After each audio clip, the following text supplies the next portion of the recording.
सिद्धि की शादी के बाद वो ससुराल चली जाती है। पीछे रह जाती है भाभी रानी। सिद्धि के ससुराल जाते ही भाभी कहती है, अरे वाह जी वाह, सारे कपड़े मेरे। हाय रे पैंट, अरे वाह वाह, मजा आ जाएगा।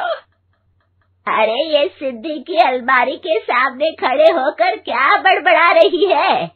जा जाकर देख मेहमानों को विदाई की मिठाई मिली कि नहीं। अब हाँ माँ जी, क्यों नहीं, लेकिन पहले कपड़े तो बदल लूं।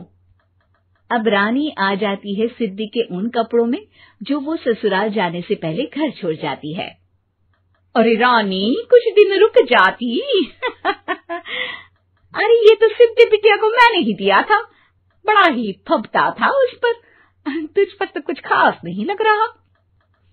अब वो ना मेरे सारे कपड़े गीले थे तो सोचा पहन लूं।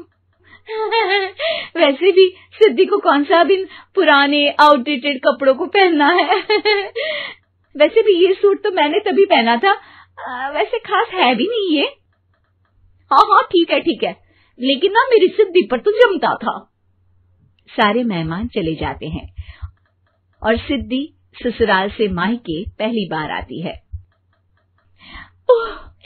अपना घर, अपना कमरा, अपनी अलमारी। ये बोलकर जैसे ही सिद्धि अलमारी खोलती है तो सामने उसके कपड़ों की जगह कुछ और ही रखा होता है। माँ, ओ माँ, जरा कमरे में तो आना। सास और रानी वहां पहुंच जाते हैं। रानी ने पहनी होती है सिद्धि की जींस और टी शर्ट। अरे भाभी, ये क्या? ये तो मेरी बड़ी ही महंगी टी शर्ट है, इसे आपने घर में क्यों पहनी है? अरे बहुत मिलती है दीदी ये चौक की मार्केट में, 150 में। ओ भाभी प्लीज, ये एरोपोस्टल है, 2000 की एक टी शर्ट। ओहो, 2000 में तो दीदी 4 साड़ी आ जाए। अब क्या बोलूं? भाभी, ये मेरी अलमारी में छोटू के कपड़े, तो मेरे कपड़े कहाँ हैं? मेरी अलमारी में? अब दीदी आपको कौन से पुराने कपड़े पहनने थे? माना भाभी, लेकिन मैं जब घर आती तो यही सब पहनती ना। अरे तुम तो बड़ी कंजूस हो दीदी। खैर, वक्त आता है जब सिद्धि ससुराल के लिए रवाना हो रही होती है। अरे रानी, अंदर से सिद्धि का गिफ्ट ले आ, लड़की पहली बार ससुराल से मायके आई है। रानी अंदर जाती है और एक सिंपल सी साड़ी लेकर बाहर आ जाती है। ये लीजिए माँ जी। सास बेटी को गिफ्ट देकर ससुराल भेजती है। अगले दिन रानी एक सुंदर सी साड़ी पहनकर सामने आती है। अरे रानी, ये तो वो साड़ी है जो मैंने सिद्धि को देने के लिए दी थी जब वो ससुराल ले जाती, लेकिन ये तूने कैसे पहन ली? अरे माँ जी, ये साड़ी तो मुझे बहुत पहले से ही पसंद थी, लेकिन चिंता ना करिए, मैंने सिद्धि के लिए भी अच्छी सी साड़ी दी है। हाँ। तभी सिद्धि का फोन आता है। क्या माँ, कुछ अच्छा तो दिया होता ससुराल ले जाने के लिए। अरे पहले दिखा दिया होता। ये चमकते हुए पैकेट में नौकरानी वाली साड़ी मत दिया करो माँ। अरे बेटे, वो तेरी भाभी ने ना गलती से उससे पैकेट बदल गया। हाँ, मैं कल ही तेरे भाई के हाथ से तेरा वाला पैकेट भेज दूंगी। अरे रहने दो माँ, आई एम श्योर भाभी ने अभी वही साड़ी पहनी होगी जो तुमने मेरे लिए रखी थी। तुम तो समझ नहीं पाई उनको। खैर छोड़ो, मैं ज्यादा बोलती अच्छी नहीं लगती, रहने दो, आपको उन्हीं के साथ रहना है, फिर बात करेंगे।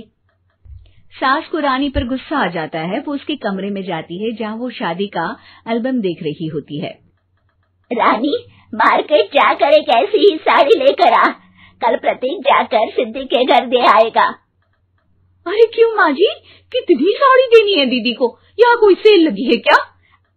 अरे चुप कर, मेरे बेटी के हिस्से की साड़ी खुद पहन ली, अब ज्यादा ज्ञान बांट रही है।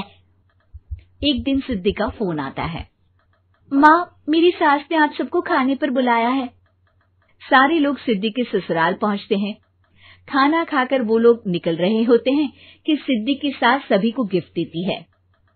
अरे बहन जी, बेटी के घर का खाना खा लिया, यही बहुत है जो आप ऊपर से गिफ्ट भी दे रही है। अरे बहन जी, आप भी कहाँ इन बातों पर विश्वास कर रही हैं। सास सभी को गिफ्ट देती है, लेकिन रानी को जो साड़ी देती है वो अजीब सी हरे रंग की लाल रंग के बड़ी छाप वाली होती है। अरे छी, ये कौन पहनेगा? सासू माँ को तो जरी वाली इतनी सुंदर, और मेरे लिए ये नौकरानी वाली।